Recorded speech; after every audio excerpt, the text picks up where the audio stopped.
Bonjour, aujourd'hui je vais vous présenter les 10 erreurs à ne pas commettre sur Excel. Pour info, ce fichier va pouvoir être téléchargé directement sur notre site et je vous mettrai le lien directement dans le post. Tout d'abord, la gestion d'une date. Alors, lorsque vous avez les dates à saisir, ne saisissez pas comme ça les dates, mais mettez directement une date complète, 1er janvier 2023, et ici l'année. Pourquoi? Donc tout d'abord ici le format, et puis là vous ressortez dans le format personnalisé le code mois, et ici le code année. D'accord? Ça vous permettra de l'utiliser dans les calculs de date. Ensuite, la saisie d'une unité. Ne la tapez pas après un chiffre.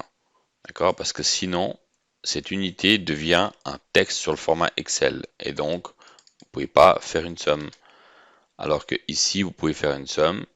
Il vous suffit également d'aller dans le format de cellule, dans personnaliser, rajouter les guillemets, un espace et l'unité. Et ainsi, ça vous permettra de calculer vos chiffres. Lorsque vous avez une petite base de données, vous pouvez mettre donc les filtres. D'accord? Les filtres se retrouvent ici dans données filtrées. Mais ne mettez pas de ligne vide entre une base de données et ces chiffres. OK? Parce que sinon, ici, vous ne retrouvez pas dans le filtre les données qui sont après l'espace. Vous voyez ici, le 6, il n'y est pas. Évitez de commencer un tableau en commençant par la cellule A1, parce que c'est un petit peu embêtant. Commencez toujours un petit peu au milieu, laissez quelques lignes vides, des colonnes. Comme ça vous permet des fois en haut de faire des formules, rajouter des logos, etc. D'accord? Encore une fois, dans une base de données, ne répétez pas les en-têtes à chaque saut de page.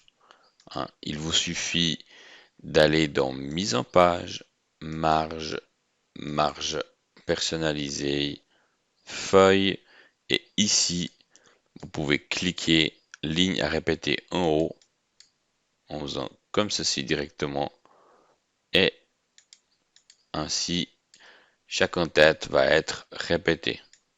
Vous voyez ici,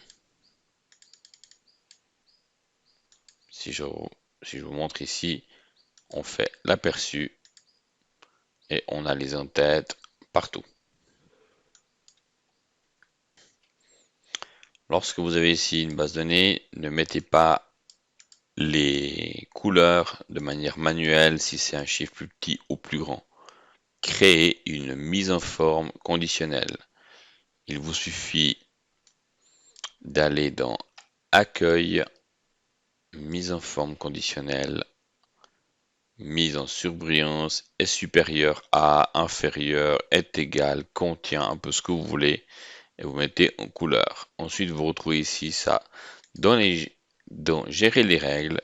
On retrouve ici la règle que j'ai créée en sélectionnant la zone, donc la plage ici.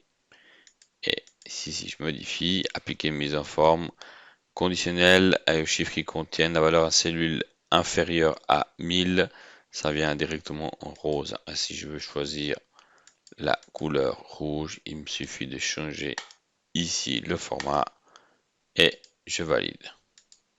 D'accord? Ainsi, si vous tapez un autre chiffre, il va venir aussi en rouge automatiquement. Lorsque vous avez ici une base de données, n'en faites pas plusieurs pour chaque canton, mais réunissez tout en un onglet. Comme ça, les résultats peuvent être allés chercher directement sur qu'un onglet. Donc si je viens ici sur Résultats, je clique, on retrouve ici mes cantons, et puis ici la formule SUMSI qui va sélectionner la colonne et le critère voulu du canton pour me permettre de faire directement mon petit tableau de bord.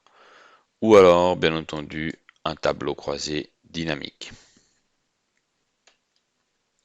Dans cette même base de données, ne faites pas manuellement les totaux pour chaque canton avec le tri et le calcul manuel. D'accord? Par contre, vous prenez données, plan sous-total, à chaque changement de ici de canton, vous mettez la fonction somme et vous cochez le sous-total, donc chiffre d'affaires et total, et vous faites OK. Et là, vous retrouvez automatiquement les totaux par canton et le total général, avec ici la fonction sous-total. Alors, ne cherchez pas manuellement à retrouver le chiffre d'affaires pour couvrir vos charges manuellement. Par contre, utilisons la valeur cible dont données, analyse de scénario, valeur cible. Donc, vous avez vos investissements, vous placez vos calculs ici de charges variables, nombre de kilos fois le prix unitaire.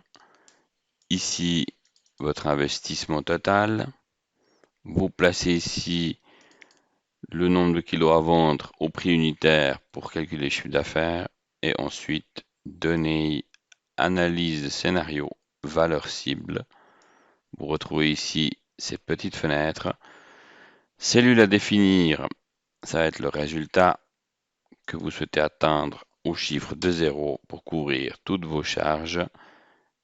Et la cellule à modifier, ça va être le nombre de kilos à vendre. Vous faites Enter et ça calcule tout seul.